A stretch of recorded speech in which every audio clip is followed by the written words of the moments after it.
Hi there. Thank you so much for joining us for this edition of Candlemas with Ariel's Light. So, we're going to talk today about what Candlemas is, and we're going to talk about it from a couple of different perspectives. And then we'll talk a little bit about some crafts that we have here for you, some thoughts about some children's books, and we're also going to do a little meditating. So, if you joined us last month for Three Kings Day, it will be a lot like that. And if not, and you're brand new to us, welcome. We're so happy to have you here and so happy to sort of have you on this journey with us. I hope that you'll stick around and you'll come to the next festival that we have, the ones after that, and then also maybe join us for our monthly gatherings that we have, just sort of focused on this parenting connection space and how we can bring more of us and our children together in a place that's really beautiful and really has sustainable connection sort of as they're growing. So, welcome, and let's get started talking about Candlemas. So, first of all, Candlemas is my birthday. So, for many years of my life, I have sort of juggled, do I want to celebrate Candlemas today or my birthday today? And I'm sort of teasing a bit, but not completely, because there have been times when we've said, okay, no, we're going to actually celebrate Candlemas the day before or the day after. And I think it's really important to realize that even if you haven't celebrated a festival on the day it is supposed to be, that you can still be in that space and celebrate it when it works for you, because truly it's a festival season. And while there are some fixed dates for sure for those people that are in charge of these festivals on a worldwide level, and definitely on the calendar and things like that, it doesn't mean that at home you can't make it what you need it to be. So I encourage you to do that, to make it what you need it to be at home, and really don't feel like you have to make it happen on February 2nd if that does not work for your family. Maybe you've got something scheduled another day that week, or something like that. So please feel like you can celebrate these festivals when they work for you and your family culture. All right, so when we're going to talk about Candlemas a little bit, let's talk about it from two different origin points. Last month when we talked about Three Kings Day, it definitely was from more of a Christian perspective. And this month, as we're talking about Candlemas, we're bringing in some other perspectives, because Candlemas started in a pagan space. And so we'll talk about sort of both of those perspectives. And truly, many of the festivals that we're going to talk about have more than one meaning. And so I think it's important that as you're learning about them and as you're taking them in, that you really decide, what does this mean for my family? How can I take this in and transform it into some inner work? How can I truly connect with what it is that I want to bring to my family?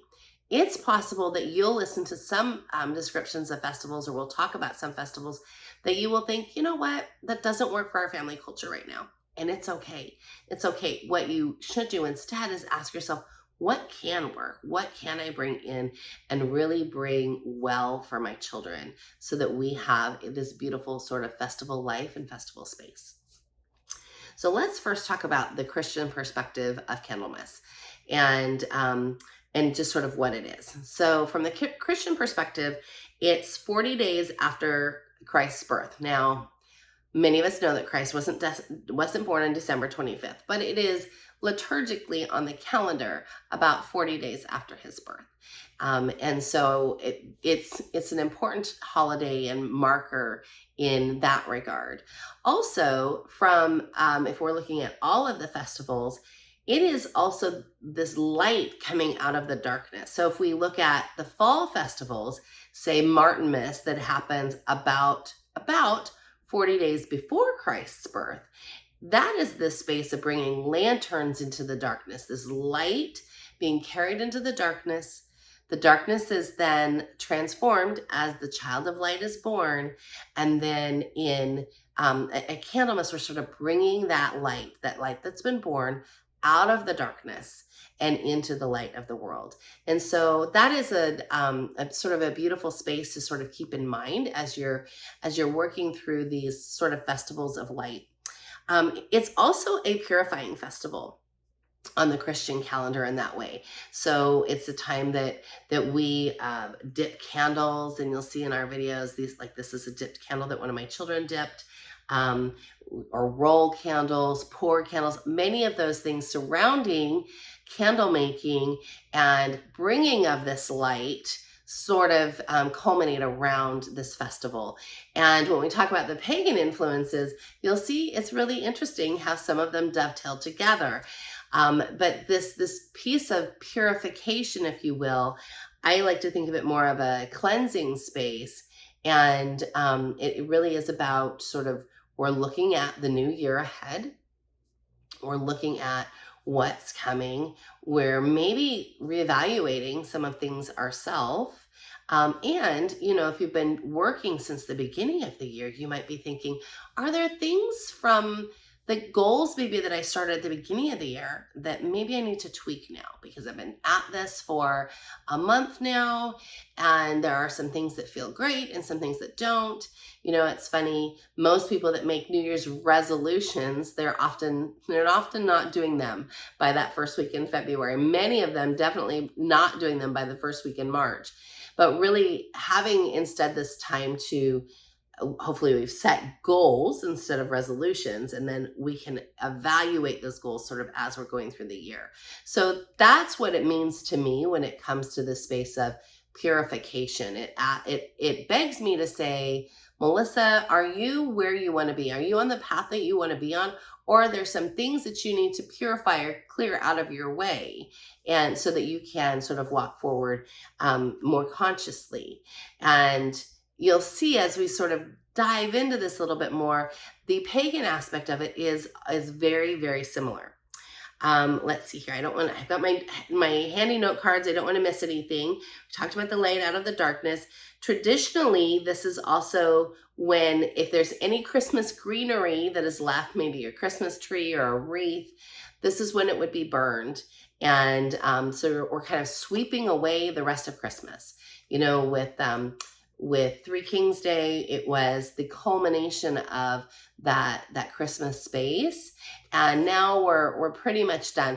I heard some old wisdom was, if your things weren't taken down by Three Kings Day or Epiphany Day, then they had to wait until Candlemas to be all taken down. I don't subscribe to that, but it is sort of fun sometimes to listen to what the old has-tos were and sort of how we've changed things. And I just feel like if it doesn't work for you, it doesn't work for you. So you should do what works for you in your house, especially, you're a parent, you've got children you're raising, and you should do what works for you and what feels good for you. So let's see, like I said, any left out decorations, you're putting them all to bed. Now, as we prepared for this festival, I did that. So this week I have gone through, and any decorations that were left over, I still had some Three Kings things left out. So we pulled all of those things out and put everything away. And when I put things away, and I think this is sort of important as we're teaching our children, and it is part of this like purification space, I clean those things. So, I keep a nature table that has our pieces on it that, that we love to bring out during these special festival times, during the seasons of the year. As we're putting them away, I'm cleaning them up and making sure they're dust free and that kind of thing. Why am I doing that? Well, because when I go to pull them out next time, I don't want to be like, Melissa, why did you leave this dirty? So it's sort of, you're purifying it, cleaning it, putting it away so that you then have it then fresh when it's time to bring them out again. So let's talk about the pagan aspects of this Candlemas holiday. Older pagan traditions would call it Imbolc, or, you might hear it called Brigid. And, we'll sort of talk about Saint Brigid a little bit and sort of how these two, this Christian and this pagan festival kind of dovetail a bit. And I know some people would argue with me, and that's totally okay. But I want to just sort of bring this up to the surface so that you're not surprised when somebody says it to you, or that you can really sort of decide where you stand and what things you want to again bring as you're working through understanding and learning these festivals. It's a festival that is traditionally focused on nature. And from the pagan tradition, we are celebrating the sun's growing strength. And what's so interesting is when we look at the Christian tradition, as this is 40 days after Christ's birth, it is also the sun, S-O-N's growing strength. So there are definitely some dovetails here. Pagan tradition would call it a time of initiation or a time of beginning, which is not altogether different than a time of purification or cleaning or cleansing. It's in the north. It's like in the northern part of the world. So not the southern hemisphere, but in the northern hemisphere. This is sort of the first spring. And it's the first spring because we're seeing, in many places, we'll see, those fall bulbs will be poking up. Many people in many parts of the north still have snow. So you might be seeing some bulbs poking up through that snow, some snowdrop flowers, things like that.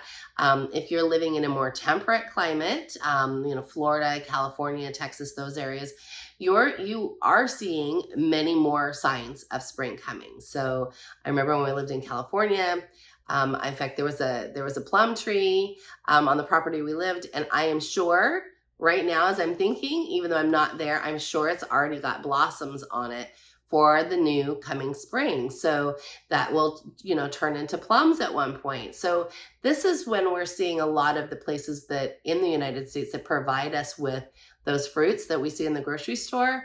That's when they're being grown. That's when they're really starting to come forward. So again, that sort of supports the space of it being a honoring or noticing nature for this festival. It is a time for discovering and working with your many gifts and talents. So again, it supports that space of like looking at where have we been? We set these goals at the beginning of the year. How are we feeling as we're moving into the next space? So like really working to like ask yourself, are there talents that I have that maybe I have not really paid attention to, or that I've not really honored? Is there more that I can honor?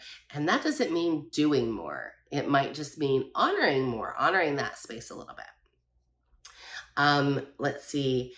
We talked about it being spring's beginning in the north. You'll see a lot of often the baby lambs are being born. So you'll see a lot of lamb imagery in this early springtime. So the baby lambs would be born, and this is that first like sort of noticing of spring. So you may, like I would take a walk where you are, and it doesn't matter if you're in snow or in a more temperate space. Take a walk and see what is going on in nature around me. Bonus if you can do that out in the country, because then you can really see what is going on in nature around me. What animals am I seeing? What things am I that maybe they're starting to come out of their winter nap. We're seeing bunnies again, and of course, if you're in a farming area, you are going to see those first animals born. You're probably not seeing ducklings or things like that just yet, but you are seeing some other things that are just coming up. And again, if you're in a space where there's snow, you're probably seeing hopefully some things poking through the snow. Now, I remember I lived in Southeast Idaho for several years, and we didn't for a long time see. It was like, is that grass? Oh, yay, it's grass. But we often did not see that for a while because it was very, very cold. We lived in just south of the Teton Mountains, south of Yellowstone National Park. And so it would get very, very cold there. And I can remember one time it snowed on the 4th of July. My children cried. But there were still signs of spring. You can see those signs. We could hear them in the farm animals that are moving around in a different way. So just really take the time to explore that space. What else happens on February 2nd, at least in America, and it actually happens in many places, other places too, is it's Groundhog's Day. Now, my mother says that when I was born, I guess my other grandfather, her father, had said, "Oh, she's a groundhog baby." And my father was like, "What in the world is that?" It was from Italy. It was, immigrant family. They didn't celebrate that. They didn't have any idea what that was. And so this notion of the groundhog that comes out of hiding to see its shadow or not determines whether or not spring is on its way or whether or not we have 6 more weeks of winter. It's sort of a fun tradition, and I was doing some research about like where does that come from, and where else are we seeing that? And it's funny, I guess it comes from Germany, and in Germany it wasn't a groundhog, it was a hedgehog. So the hedgehog would be the same sort of thing. And when the German immigrants came here, they didn't have hedgehogs in the United States or North America at all. So they instead adopted the groundhog, which is really kind of funny because in the Nielsen house we have hedgehogs. So my children were like, maybe we should try it. Should we try it with the hedgehogs? So we may have to try it. I'll let you know how that goes. I guess in Croatia and Serbia, it's a bear and not a small rodent. So those are sort of some fun places to go when you have a tradition or something that is sort of in the public. Like, where does it come from and how much fun you can have with that. It's a fun thing to do with your children, to sort of like look that up and learn a little bit more about where that sort of dovetails into the culture. Sort of thinking back on how it shows up in pagan culture, Brigid is the goddess of the well and the flame. And the well, sort of brings this water of life, and the fire sort of heats the hearth, warms things up, cooks our food. And again, we're talking about this dovetailing space. Jesus is often thought of as the God of the water, like he turns water into wine. He does all of these things. He walks on water. So there is this dovetailing of this space of water, and then also the warming, the hearth, this fire space. And then one of the things that I think is so beautiful, there's a great book, if you are a practicing pagan, called Circle Round, Raising Children in the Goddess Tradition. And there's a beautiful story about sort of tending to your well and your flame. So tending to this hearth space and sort of purifying it, if you will, or helping it to begin again. And I think as we work into our meditation here, we're going to really like focus on that space. So let's take a moment. I want you to get comfortable. And while you're getting comfortable, I'm going to talk about some of the fun things that, that I recommend. Again, I talked about Circle Round. And then we also, this is one of our favorite books. It's called Brigid's Cloak. And it sort of dovetails that Christian aspect and that pagan aspect together, and tells a beautiful story about a young girl and this beautiful cloak. And so then also what you'll have in your video as well is some patterns to make a little Brigid doll. So this is a Brigid doll that we made years and years ago, and she has symbols of water and fire on her cloak. And then these two Brigid dolls, this is one that we made this week, and she doesn't have her cloak on her yet. She has this pretty red hair. And then this is one that my daughter made, and she has a cloak on as well. So we give you some patterns for these, and we hope that you'll take the time and have fun with your children. Often families will say like, what is the sweet spot for making things like this? And, when is a child too old? I would say I really enjoy, if you're somebody who really enjoys handwork, take the time to do it just for you, but it also becomes something nice to put on your nature table in your space as you're celebrating these festivals and these holidays. But also, I would say that children, if handwork and making things is something that's part of your family, I don't really think they're ever too old. What's fun is to sort of watch them make something when they're younger, and then as they're growing, their ability changes, their attention to detail changes, and it sort of becomes this fun space to really watch. Okay, hopefully you're comfortable now. Are you ready for our little meditation here? It's not going to be super long, but I do want you to get comfortable. And remember, if you were with us before for meditation, when we meditate, often our body starts to fight with us. So you might want to check the temperature in your room. If it's too hot, get a fan on, open a window. If it's too cold, make sure you grab a little blanket or put some socks on your feet if you're going to get cold, if you're prone to that. And if you've not eaten anything, you might want to pause this and go grab a quick snack, just so that your body is not arguing with you when you start to meditate. I think we have these great intentions and then we sit down to meditate and our body's like, no, you're not doing this right now. Hey, do you know you need to do the dishes? Or did you turn off the stove? All of those things. So if you're somebody that's prone to having your mind wander like that, take a few seconds, right? Pause this video, go check on those things, and then come back so that we can then be ready. So if you're ready, sit down, get comfortable.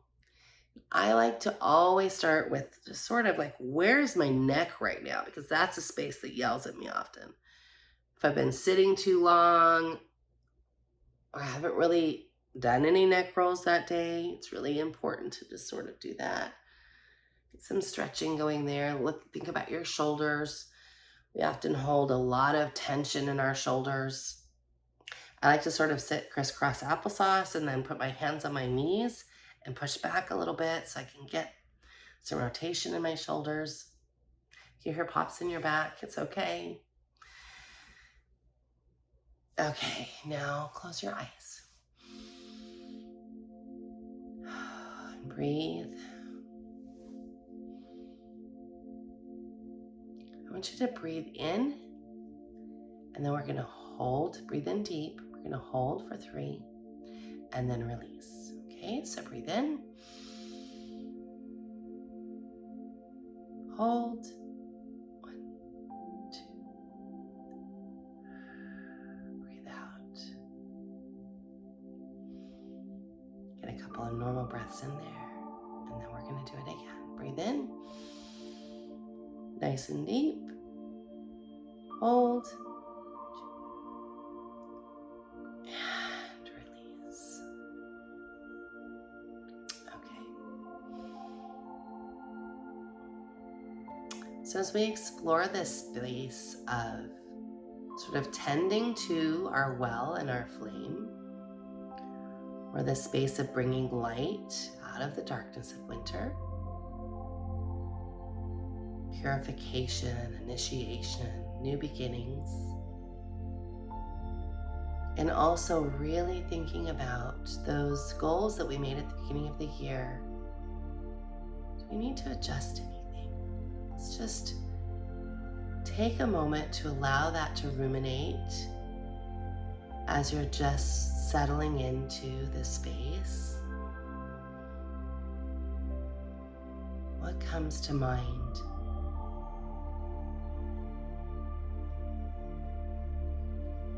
This is not a time to get down on yourself or frustrated if you've fallen off the wagon already from your goals. Just bring them to mind. Just casually. Don't judge. Just sort of think about this for a moment. Breathe nice and even.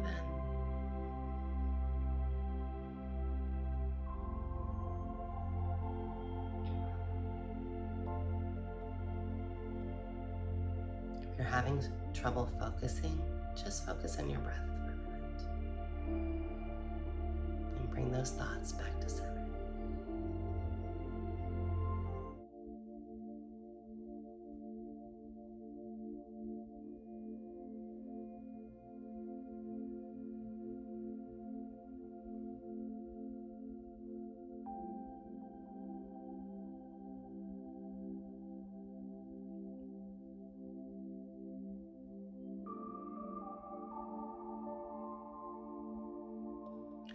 Are there any adjustments you need to make to these goals? Any of those many talents that you need to add to them?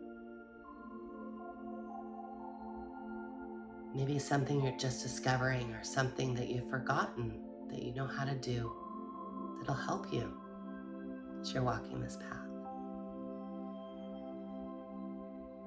Just sort of sit with what comes to mind. Don't judge it, just allow.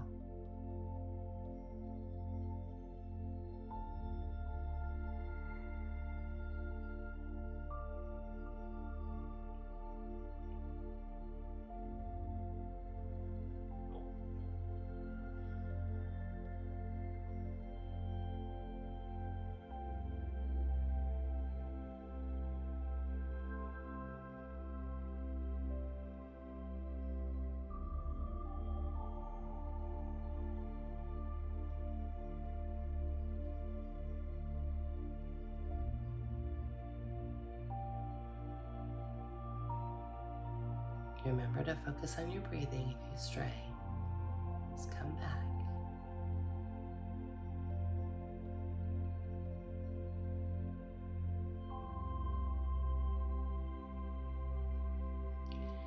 Now that we've examined this space a little bit, ask yourself, is my well clean? Am I in a space where I can walk forward and I feel like I'm cleansed and ready to walk into the rest of this month, the rest of this season, the rest of this year?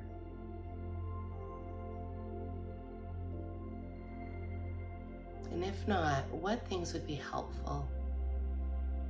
Challenge maybe is arising that you need to figure out how to overcome, whether it be big or small.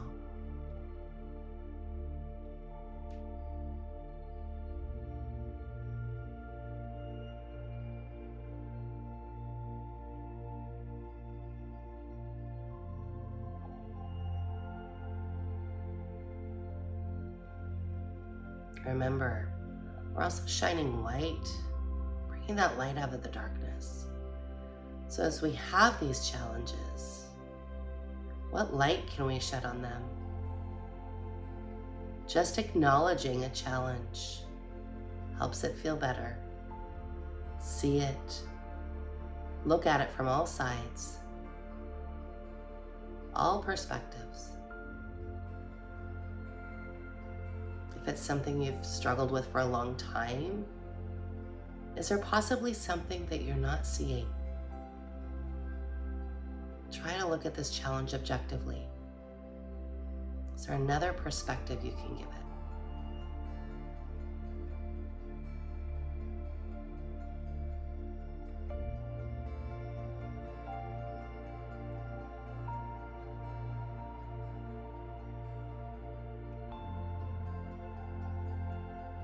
Is there a talent you can use with this challenge that you have not used?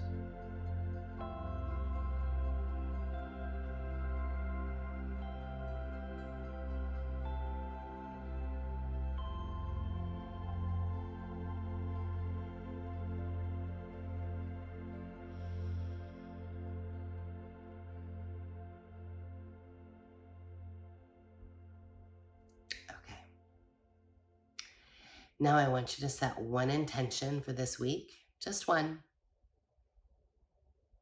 that helps you with these goals and helps you with this cleaning of this well and this keeping of this flame, this light, so we've come out of the darkness. Just one intention.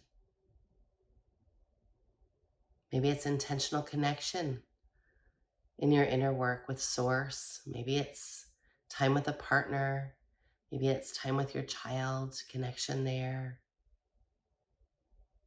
Just one intention.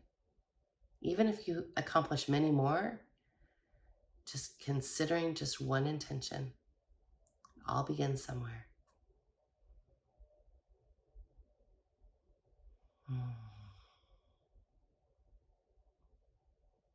Okay, come back to center.